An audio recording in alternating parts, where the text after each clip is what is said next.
Je m'appelle Pauline Kaliujny. Je suis née à Paris, de père russe-ukrainien et de mère française. Je suis diplômée de l'École nationale supérieure des arts décoratifs de Paris et j'écris et j'illustre des albums pour petits et grands depuis 2009. En parallèle à mon activité d'autrice, je développe un travail de dessin, peinture, gravure, sur de grands formats représentant un monde végétal transfiguré. Et mon grand thème de création, c'est le lien de l'homme à la nature.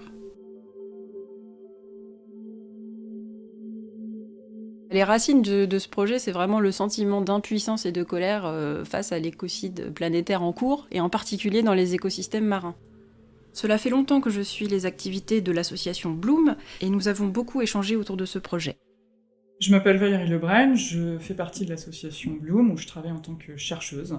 L'association Bloom œuvre pour la protection de l'océan, et plus particulièrement, nous luttons contre la surpêche et contre les méthodes de pêche destructrices. Bloom défend un projet de société qui est extrêmement simple et extrêmement compliqué à la fois, puisque nous défendons la justice et l'égalité.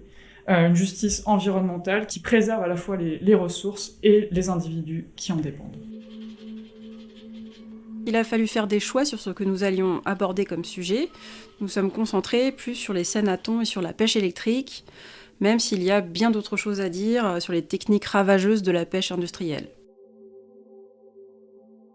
Ce n'était pas facile d'arriver à faire rire avec des sujets aussi graves, mais c'est très libérateur. Il nous faut des outils expressifs pour transformer les émotions de tristesse et d'impuissance en énergie, puis en action. L'expertise de Bloom a eu un impact très concret sur le scénario et le dessin. Cependant, mon livre est une production artistique et pas scientifique ou documentaire. Les outils que j'utilise sont la narration, l'imagination, la représentation, et Bloom a eu l'intelligence d'utiliser ce langage artistique pour faire passer ses messages dans le cœur des gens. Si j'avais un message à faire passer aux enfants, c'est qu'il ne faut jamais cesser d'être curieux. Il faut toujours se demander pourquoi. Et quand on continue de se poser cette question-là, en fait, on développe un esprit critique, et un esprit critique n'est vraiment épanoui que quand il passe ensuite à l'action.